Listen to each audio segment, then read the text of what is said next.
আমার আব্বাজি যখন ইন্তেকাল করেছিলেন তখন আমি এই গজলটি লিখিয়াছিলাম, তো ভুল হলে মার্জনা করবেন।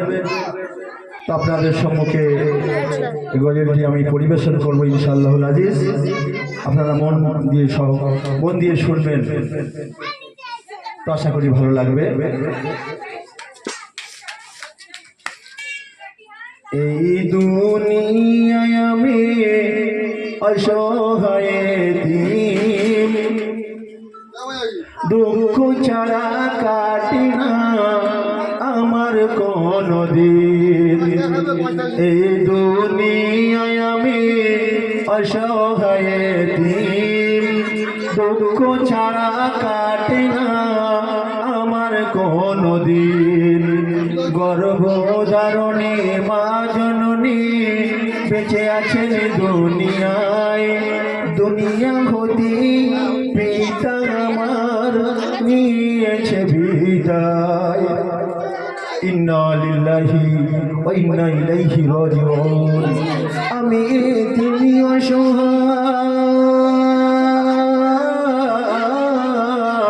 আমি তিনি অসহায় আছি ধরায় হইয়া এতিম, দুঃখ ছাড়া কাটে না আমার কোনো দিন।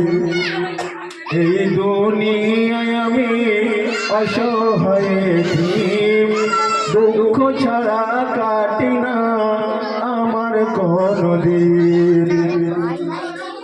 পিতা মাতা যাহাদের বেঁচে আছেন এই ধরায়, জন যুবক ভাইদের জন্য বলছি, যাদের পিতা মাতা বেঁচে আছেন তাদের উদ্দেশ্য করে বলছি, কবি লিখছেন, পিতা মাতা যাহাদের বেঁচে আছেন এই ধরায়, দিলে তাদের দিও না ব্যথা বলছি যে সবার। পিতা মাতা যাহাদের বেঁচে আছেন এই ধরায়, দিলে তাদের দিও না ব্যথা বলছি যে সবার। পিতা মাতার কদম তলে সন্তানের জান্নাত, পিতা মাতার সেবায় পাবে গো নাজাত। আমি পিতা হারা,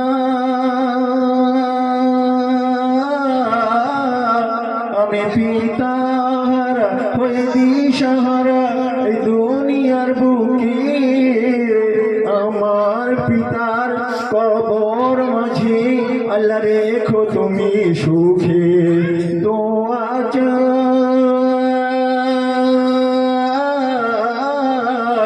দোয়া চাই সন্তান হইয়া হইয়া এতিম, দুঃখ ছাড়া কাটে না আমার কোনো দিন।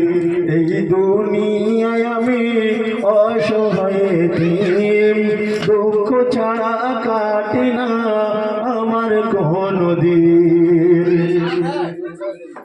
মাতা আমার হয়ে ছাতা ছায়া করে দান, যাদের মা জননী বেঁচে আছেন তাদের বড় নিয়ামত বেঁচে আছে।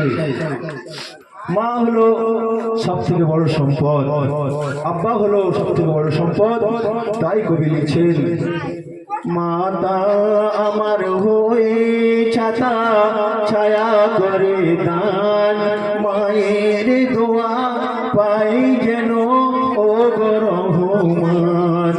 মাতা আমার হয়ে ছাতা ছায়া করে দান, মায়ের দোয়া পাই যেন ও গো রহমান।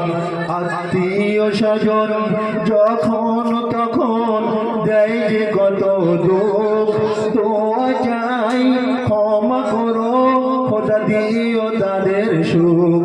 আমি একলা পেশকলা দেয় যে কত দুঃখ, দোয়া চাই ক্ষমা করো খোদা তাদের দিও সুখ। পিতা পিতা হারা সন্তান আমি হয়েছি এতিম, আমার কোনদিন এই দুনিয়ায় আমি অসহায় এতিম দুঃখ ছাড়া কাটি না আমার কোনদিন